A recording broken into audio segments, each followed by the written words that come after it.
I have to present you the intervention logic, which seems very boring, but I hope I will not make it so boring. What is this intervention logic and why do we use it and why do we talk about it so much in every event?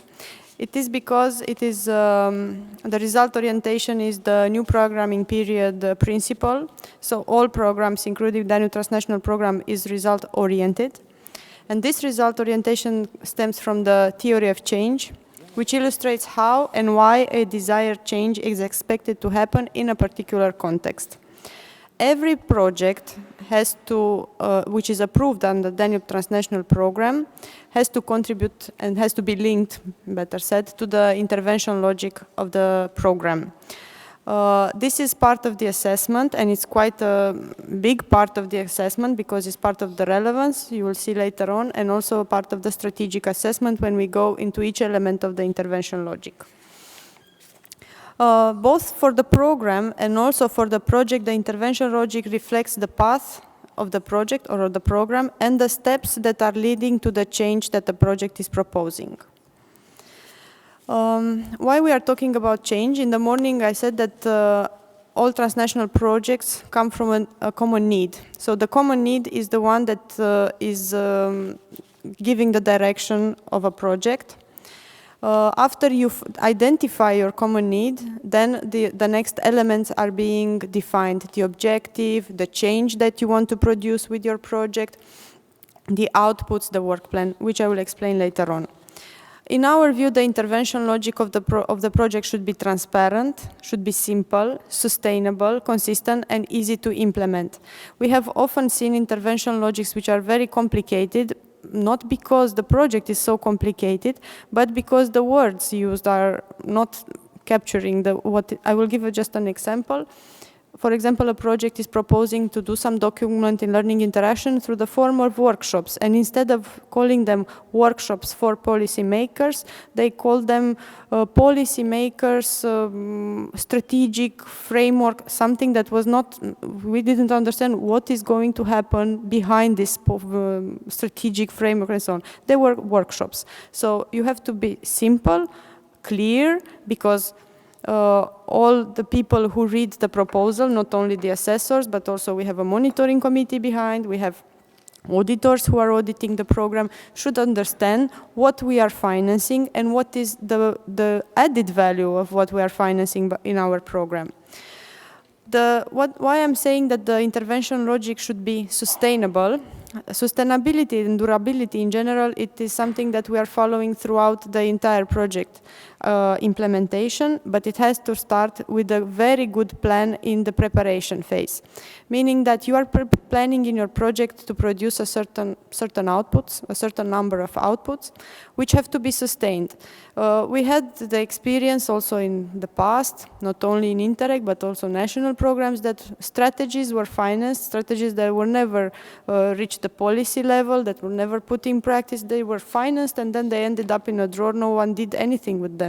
So we do not want, our program doesn't have a lot of money, so we want to make a good use of our money and to show the people who are interested, of course, not everyone is interested maybe in what we are doing, to show them the added value of this type of cooperation, which actually can bring an added value if it's wisely used. Furthermore, this intervention logic should be easy to monitor for you and for us. Because if it is complicated and has too many links that cannot be monitored, of course, at the end of the story, we will not know, did we reach the result, did we not reach the result? It will be an open question. Elements of the intervention logic are the main objective, the specific objectives, the result, the output, and the deliverables. Why I included here the deliverables, even if are not part of the main scheme for an intervention logic, is because there is often a confusion between outputs and deliverables, which I will try to clarify now.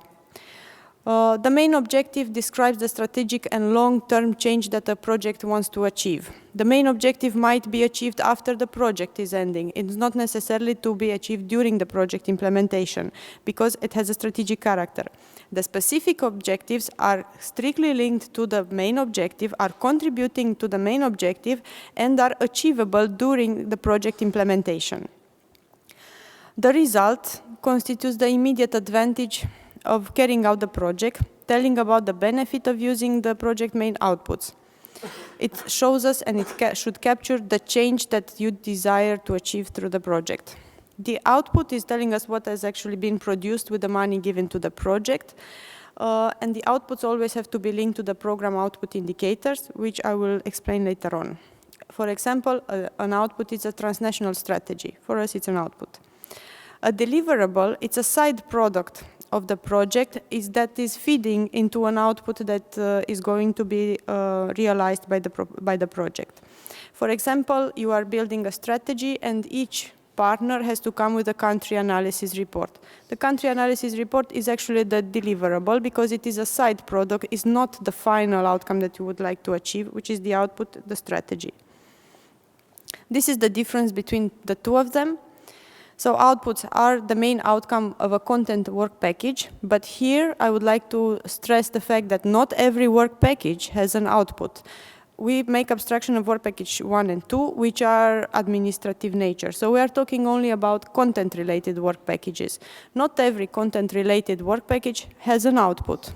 You might need 3 work packages to achieve at the end the output that you want to produce in your project. The output has to contribute to the achievement of the project result, of course, and follow output and should follow the output typology that is defined at program level. The deliverable reflects the product of single activities or their intermediary steps.